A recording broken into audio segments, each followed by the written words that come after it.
She calls up, the Holy Prophet of Islam, the Holy Prophet of Islam sitting there, and she tries to make her will to Rasulullah, right? A very interesting will, has only 3 parts. The first part she says, right, the first phrase that she says, "O Rasulullah, I was bad to you. I did bad to you, forgive me."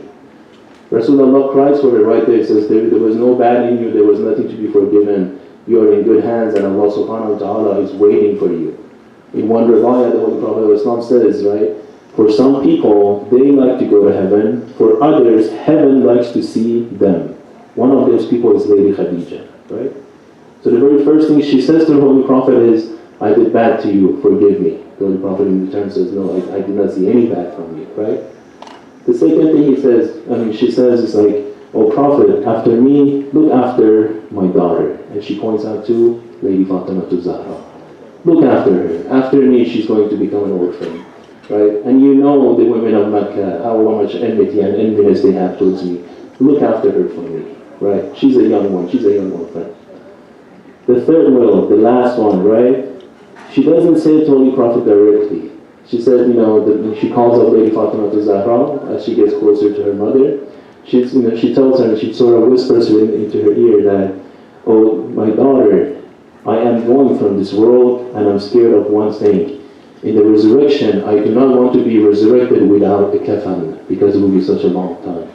If you find some time, if you find the proper case, ask from your father for a kafan for me. And I want the abba in which he was praying when he actually was chosen and was selected as the prophet."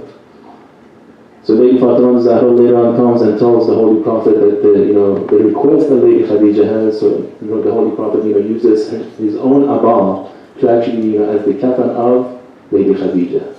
But does it stop there? No. We have it when they finish up the ghusl and kafan, when the Holy Prophet is about to put his abba around Lady Khadija, there comes Gabriel, there comes Jibreel, right?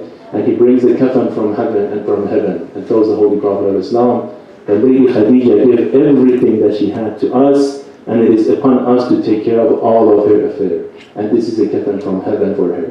So she gets actually buried with 2 kafans. Let me just give you one more phrase. "O Lady Khadija, you were buried with 2 kafans. You were buried by the hands of the Holy Prophet. You were placed in the grave. You were prayed upon the Salatul Mayyit by the Holy Prophet.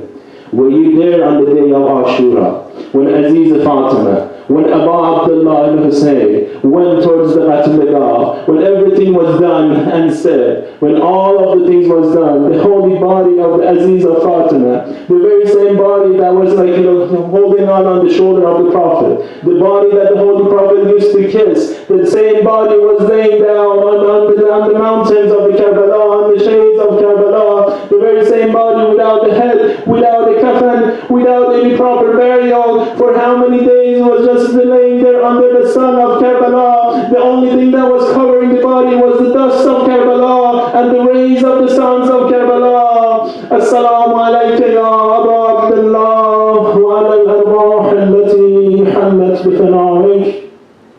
عليك مني سلام الله أبدا ما بقيت وبقي الليل والنهار ولا جعله الله آخر العهد مني لزيارتكم.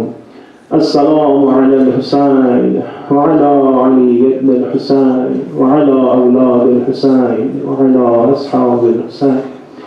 O Allah, who ask you humbly to hasten the appearance of our Imam al-Zaman. O Allah, who ask you to give us the tawfiq of becoming part of his true companions. O Allah, who ask you humbly to give us the vision to continue on the Sirat al-Mustaqim in this world. O Allah, we'll ask you for forgiveness, we'll ask you for forgiveness of our past ones, and we'll ask you for protection of our future and future families and generations. O Allah, we'll ask you on such a beloved night to cure all of those who have come down with sicknesses, and to remove difficulties and problems of all of those who are facing them in this life. O Allah, give us the tawfiq of the ziyarat of the Ahlul Bayt in this dunya, and their shafa'a and intercession in the hereafter. O Allah, not to take us from this world if you're completely satisfied with all of our actions. رحم الله من قرأ الفاتحة مع الصلوات.